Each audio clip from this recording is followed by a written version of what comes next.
Welcome to institute Tamil. எல்லாத்துக்கும் வணக்கம். Guys, ஃபைனலாக வந்து நம்ம விடாமுயற்சி படத்தோட ட்ரெய்லர் வந்து ரிலீஸ் பண்ணிட்டாங்க. ஸோ இந்த ட்ரெய்லர் பார்த்தீங்கன்னா கிட்டத்தட்ட 2 minutes 22 seconds இருக்கு. ஸோ நம்ம ஸ்ரீகாந்த் பார்த்தீங்கன்னா இந்த படத்தோட ட்ரெய்லர் வந்து வேற லெவலில் கட் பண்ணியிருக்காரு. அதே மாதிரி படத்தோட சினிமோட்டோகிராஃபி ஒர்க்கு ஏற்கனவே பார்த்த மாதிரி தான். அதே மாதிரி ஒரு எல்லோ டோனை வந்து பயங்கரமாக மெயின்டைன் பண்ணியிருக்காங்க. தென் படத்தோட அந்த ட்ரெய்லரில் அந்த மியூசிக் ஒர்க்காக இருக்கட்டும் எல்லாமே பார்த்தீங்கன்னா செம்ம ஃபாஸ்ட் பேஸ்டாக இருந்துச்சு. ஸோ ட்ரெய்லரும் பார்த்தீங்கன்னா மரண ஃபாஸ்ட்டாக இருந்துச்சு. அண்ட் அது மட்டும் இல்லாமல் படத்தோட ஸ்டோரி லைனை பொறுத்தளவுக்கு ஃப்ளாஷ்பேக் வந்து கண்டிப்பாக இருக்குது. ஏன்னா மகிழ் திருமணி ஏற்கனவே இன்டர்வியூ சொல்லியிருந்த மாதிரி படத்தில் வந்து பாஸ்ட்லேருந்து 12 இயர்ஸ்க்கு முன்னாடி நடக்கிறது, அதேமாதிரி 12 இயர்ஸ்லேருந்து 9 இயர்ஸ்க்கு முன்னாடி நடக்கிற மாதிரி ஒரு 3 ஃப்ளாஷ்பேக் இருக்கும்னு நினைக்கிறேன்.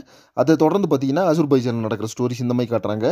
ஸோ ஃபுல் அண்ட் ஃபுல் பார்த்தீங்கன்னா ஒரு கிரைம் ஆக்ஷன் த்ரில்லர் படமாக ரெடி ஆயிருக்குது. ஸோ ஸ்டார்டிங்லேருந்து என்ட்ரி வரைக்குமே ட்ரெய்லர் வந்து பக்கா சீட்டேஜ் த்ரில்லராக போகுது. அது மட்டும் இல்லாமல் ஸோ படமே வந்து பார்த்தீங்கன்னா ஃபுல் அண்ட் ஃபுல் ஒரு ஹாலிவுட் ஆக்ஷன் மூவி தான் கொண்டு வந்திருக்காங்க. சில இடத்துல பார்த்தீங்கன்னா பிரேக் டவுன் படத்தோட அந்த டச்சும் வந்து வந்துட்டு தான் போகுது. ஆனால் படத்தில் நம்ம பார்க்கும்போது தெரியும் நம்மளுக்கு வந்து நிறைய மாற்றங்கள் வந்து கண்டிப்பாக மகிழ் திருமணி பண்ணியிருப்பாரு. அவரோட ஸ்டைல் எப்படின்றது கண்டிப்பாக இருக்கும். பட் ஃபுல் அண்ட் ஃபுல் பார்த்தீங்கன்னா ஒரு பக்கா ரோட் ஆக்ஷன் த்ரில்லர் படம் வந்து எதிர்பார்க்கலாம். ட்ரெய்லர் ஃபுல்லாகவே பார்த்தீங்கன்னா ரோட்டில் வந்து நடக்கிற மாதிரி காமிச்சிருக்காங்க.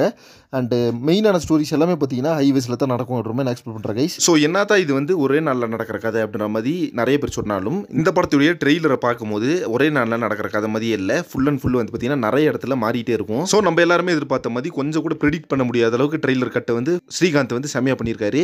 ஸோ ஃபைனலாக பார்த்தீங்கன்னா ட்ரெய்லர் வந்து வேற லெவலில் தரமாக கொடுத்துருக்காங்க. ஸோ அதே மாதிரி ரிலீஸ் டேட்டையும் ஃபைனலாக அனௌன்ஸ்மெண்ட் பண்ணிட்டாங்க. February 6 வந்து வேர்ல்டு வைடாக ரிலீஸ் ஆக போகுது நம்ம விடாமுயற்சி. ஸோ இதை பற்றி உங்கள் ஒப்பீனியன் என்ன அப்படின்றத கமெண்ட் பாக்ஸில் மென்ஷன் பண்ணுங்கள். நெக்ஸ்ட் ஒரு இன்ட்ரெஸ்டிங் என்ன பண்ணுறேன். Thank you friends.